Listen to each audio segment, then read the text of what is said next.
Welcome, everyone, to the NBA show in the Productive Playbook. We call this show the Triple Double. And the reason we call it that, folks, is because we break down three games here with Ronald Cabang, who is known as Capper on Twitter. So be sure to follow him if you already are not. And the two of us, being the double, will go through three games on the NBA card. Today, we have three games. Fortunately, we'll be able to get through all of them.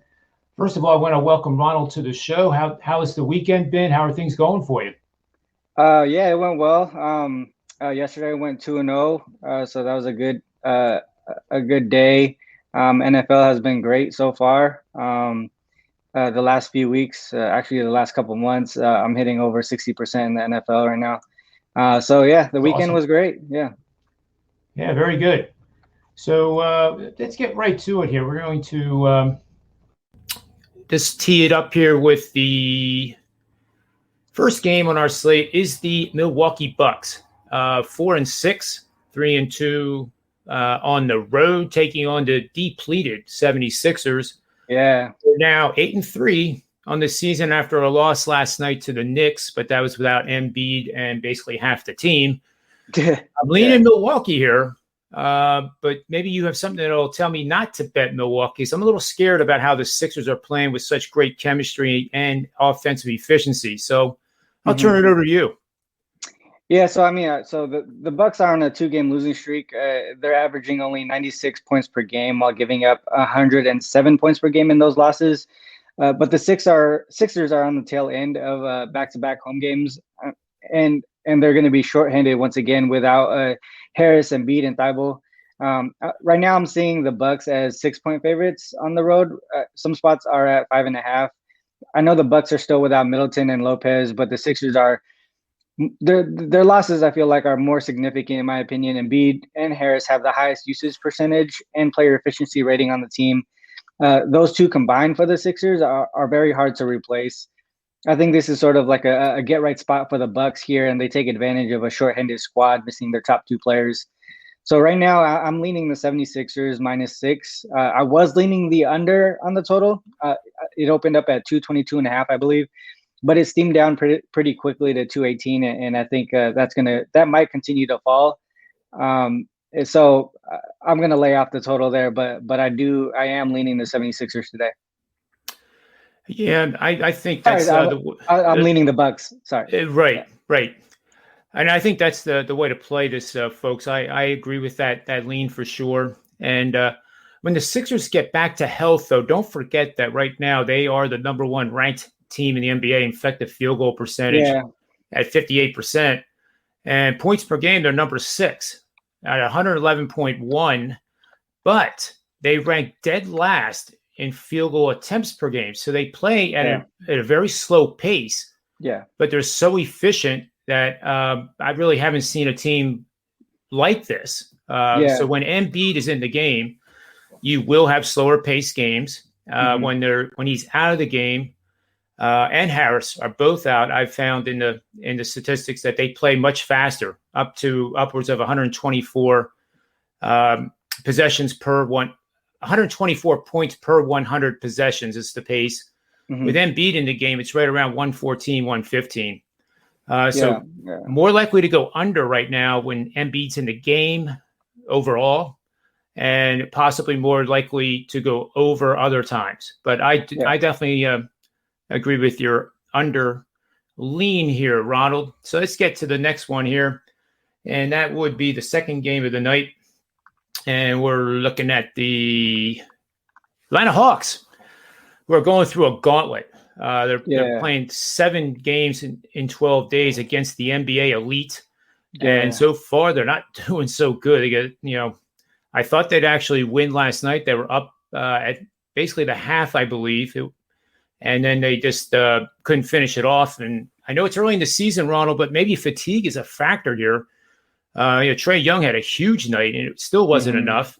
Yeah. Jazz are off to a 7-3. They're undefeated at home, favored by 8. Totals 222. What do you think?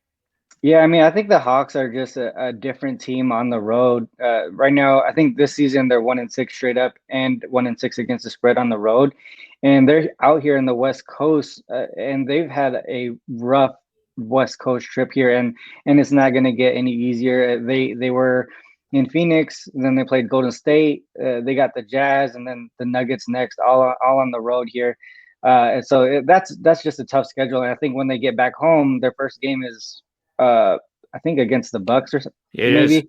Yeah. So they have a rough schedule right now, and they're just struggling defensively as well as a whole. I think they're in the top bottom third of the league in defensive rating. And they're facing a Jazz team who's like top 5 in offensive rating. So it's going to be a struggle for them to kind of get right in this road trip. But the I think the line is at 8.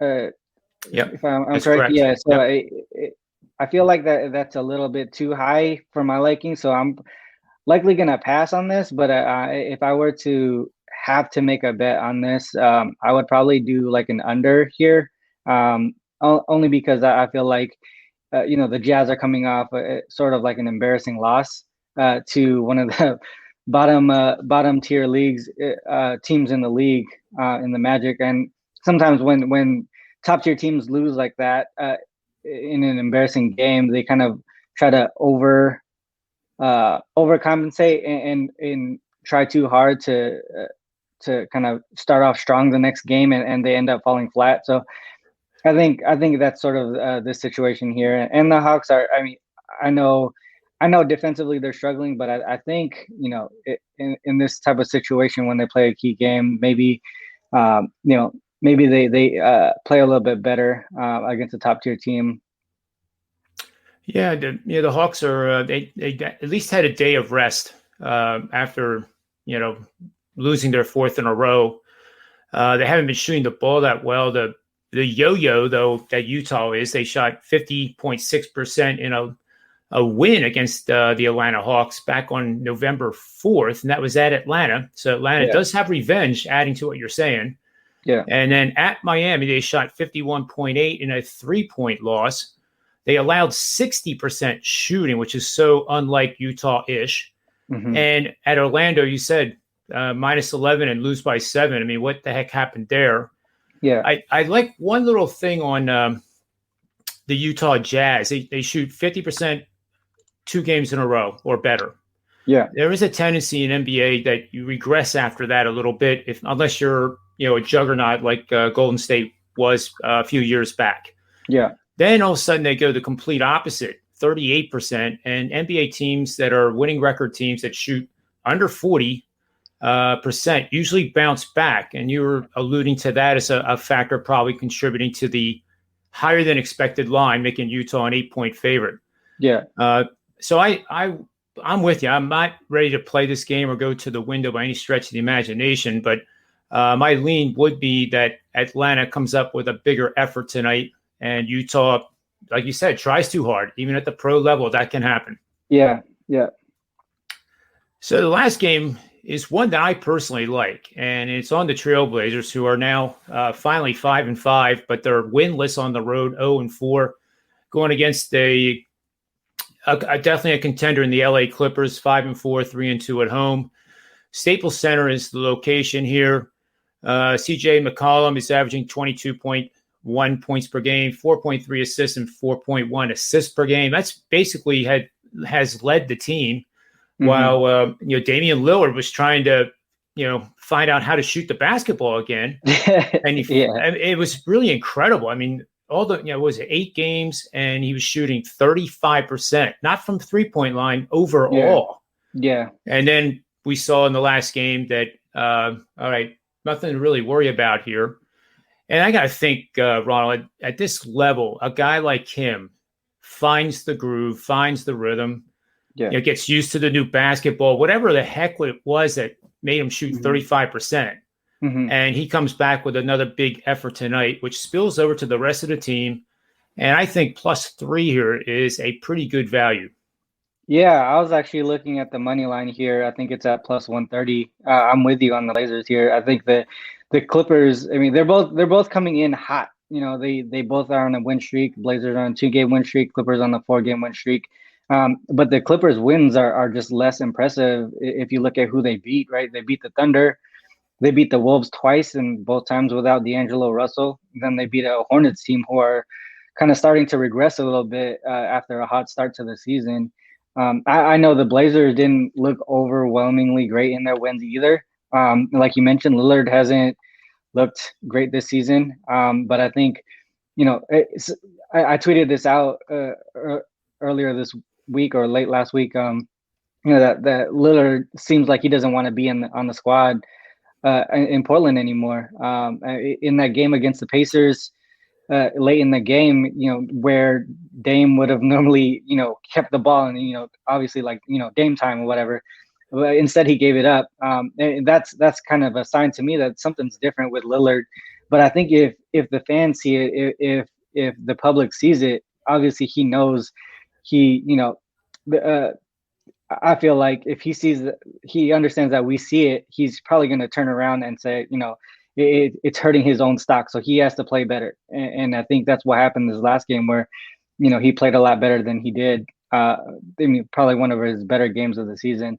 And I think he continues to get better and kind of increase his stock back up. I feel like he's going to be gone by midseason, to be honest. But I do like the Blazers in the spot. That's a very interesting storyline there, and that's one that you and I will definitely follow in future shows for sure. Yeah, because there'll be a lot of teams, I think, that knowing that if he wanted to play for them, probably would put up quite a few assets in order to get him. I mean, he's still one of the best. Yeah. The Clippers are without Leonard too. He's out and definitely following that knee surgery, unfortunately for them. And that offense is trying to find its way. It's the new identity without him on the floor. But thank goodness for Paul George, who's averaging 27 points a game. But I still maintain that Portland, right now as we speak, is the better team, and it would behoove sure. it would behoove Lillard to play well to increase his value. We all seen what happens when you don't play a game like Ben Simmons and drive the asset value, your net worth down in trade value. And I'll conclude with one thought here, Ronald. I've been so impressed with the Sixers, and the Sixers media says, we don't need Simmons, we don't need this. But the flip side of it is that if he gets his head on right and they settle this and just move forward. Okay, let's put this behind us. It was awful. Let's move forward. His defensive presence alone, I just can't even imagine how good that team could be potentially. And I think it'd be a shame if they don't, somehow figure it out. Yeah, I think to me, I mean, you mentioned earlier, the offensive efficiency of the 76ers, and I think it has to do with how they're able to spread the court, right? I think with Ben Simmons, obviously he brings that defensive aspect of the game, one of the best on-ball defenders in the league, obviously, but it affects their offense. So there's sort of like that balance there, right? I think if Ben Simmons, if they do make it work with Ben Simmons, yes, their defense will get better. But offensively, that number one efficiency rating will probably go down. So it's really a matter of chemistry. Whether or not he comes back, I think that's going to be tough on the players. The offensive defensive efficiency ratings will balance out, but it'll hurt the chemistry as a whole. Yeah, that's a good point, Ron. And maybe it's too late for this to even be settled. And it's better, to part ways and move on. Sometimes we use the word divorce in the sports industry, and maybe this is on its way to the court to get that divorce done. And that's a very good point. That's a good counterpoint you just made about that. I don't think Simmons would be willing to be a sixth man, like first man off the bench, because that actually might work. But I don't think he'd be willing to take that. So it's you're right. It's probably time for me to forget about what could have been, what should have, could have, should have been. Yeah, I think they're playing pretty well without him. Yeah, I think Simmons is done in Philly. I don't know what's going to happen there, to be honest, but I don't think he's going to play another game. I think you're right. And Ronald, thanks for your time. We have leans, folks, so far today on the Bucks, the Hawks, and personally, I'll give a best bet right now. This will be a 4%er for my premium clients on the Trailblazers, plus the 3. And if it gets down to plus 2.5, I would recommend the money line, like Ronald suggested as well. Yeah, and for me, my free plays today will be the Bucks minus 5.5, and then also the Blazers. I'm with you on the Blazers there. So yeah, those are my leans today. I'm probably going to pass on that Jazz game. Sounds great, Ronald. So on behalf of Ronald, myself, the Triple Double NBA show powered by SportsMemo TV. Good luck tonight. Thanks for listening, and may all the wins be yours.